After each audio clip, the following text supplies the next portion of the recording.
Rated M for mature.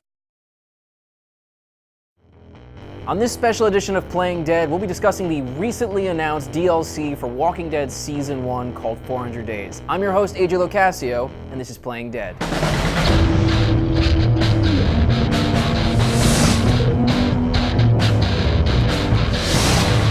So, guys, thank you for being here today. Today I'm joined by Sean Ainsworth and Harrison Pink. Can you guys tell me, what did you do on The Walking Dead 400 Days? I was the games director, and I wrote some of it. And I was one of the two game designers on the project, the other one being Mark Darren. So 400 Days is a DLC. Can you explain to me, what does that mean exactly? Well, it's an additional episode that comes after season 1.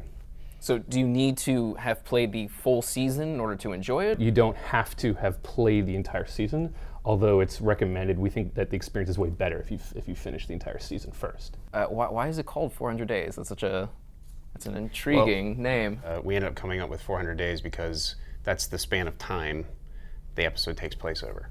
We wanted to do something a little different, so we thought, telling a really huge, expansive story was a nice way to go. So will this story have anything to do with Lee and Clementine? I don't think so. Not directly, no. Yeah, it definitely takes place in the same world. Right. Familiar areas. It'll feel very similar in a lot of ways. What made you guys decide to do that as opposed to continuing the story of Lee and Clementine? We got together after season 1 was finished, and we said, we're going to do this downloadable content. And what is that going to be? And I think all of us are really excited with the idea of just doing something different, trying to kind of not do the same thing. I mean, that's what season 2 is for, right? I mean, we're going to go into season 2 and continue the story started in season 1. Right. So we thought, if we're going to do this, let's touch on what we already know, but then we'll go off on a completely new direction and just kind of do some really exciting different stuff. Yeah, definitely. Yeah. We wanted to do it in such a way that it made sense for it to sort of live as its own entity. We didn't want to just feel like, oh, here's an additional thing. Right. We really wanted it to be powerful and important in its own right. And we didn't think that just continuing a story that had finished so successfully was the right way to do that. So can you guys tell me anything about the episode? Is there anything different about this specific episode? You play as 5 separate people throughout the episode. And as you play these 5 different people, their stories sort of intertwine in really interesting ways Right. over that sort of 400-day period. You can actually play each of the short stories in any order that you want, and they'll still sort of connect up in the order that you play them. That's awesome. Yeah. It's like DuckTales. It is exactly like DuckTales. It's exactly like DuckTales. Yeah. It's kind of like an anthology, right? We've seen Creepshow or something like that, where Right. you have just different stories, except that these stories do intermingle. Like Creepshow is one thing, and there's a Right. frame story. These are 5 stories that sort of overlap. Right. There are actually 27 characters in the episode. Yeah. It's a lot of We crammed a lot Right. of new characters into this episode. Yeah. Just aside from the 5 characters you play, you meet Right. obviously a host of interesting people in their journeys. So. That's a lot of people to love. Yep. Dude. Or hate. And it's actually Yeah, kind of that's crazy. true.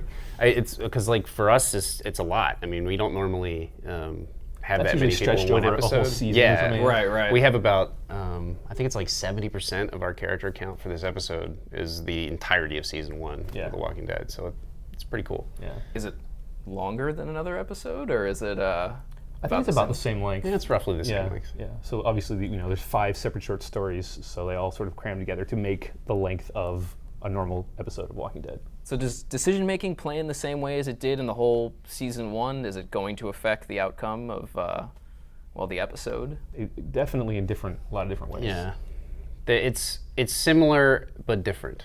Yeah. The way that the decision making plays out in this episode. It's similar but different. Yeah. Yeah, Okay. You have these 5 short stories, so we wanted to make sure that choices mattered over a larger sort of period of time than like 5, 10, 15, 20 minutes in a short story. So we had Right. to, we've come up with interesting ways of having these stories overlap in ways that your choices will matter from one story to the next. Also, we don't really have the time in short story to build up the emotional payoffs that you would normally build in a season. Right. A lot of these are trying to get to know these people very quickly and then sort of have to just make a decision. They do come back and affect things throughout the episode. Okay, so I was going to ask, will the choices that we've made in season 1 affect 400 days, and will the decisions that we make in 400 days affect season 2?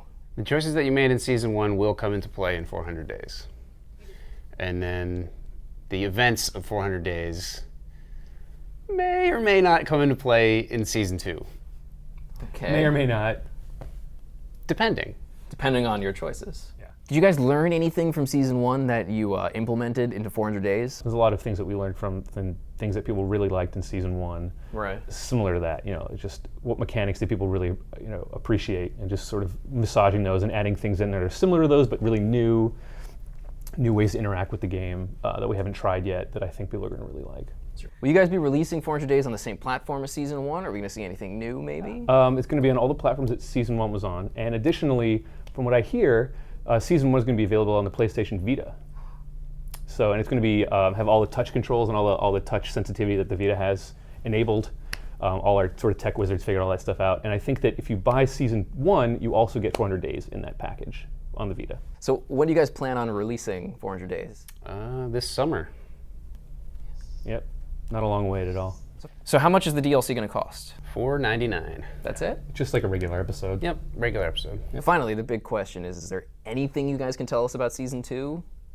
It's going to be Yeah. awesome. That's all I can say. There's cool stuff a-brewing. Yeah. Cool That's stuff it? abounds. Yeah. That's all you can tell me? Unfortunately so. Tell me something. Got to get It's Nick and on Nick its and way. Sean. It's on its way. I can tell you okay. that much. So thank you guys for being on the show. And Sean, thank you for your beard.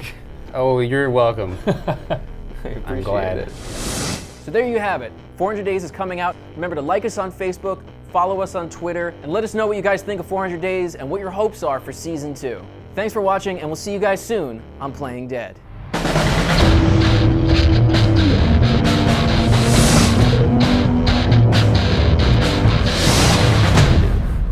Getting people's goat is always fun. That's not a euphemism. Getting people's goat? Yeah. That's close. Got your goat.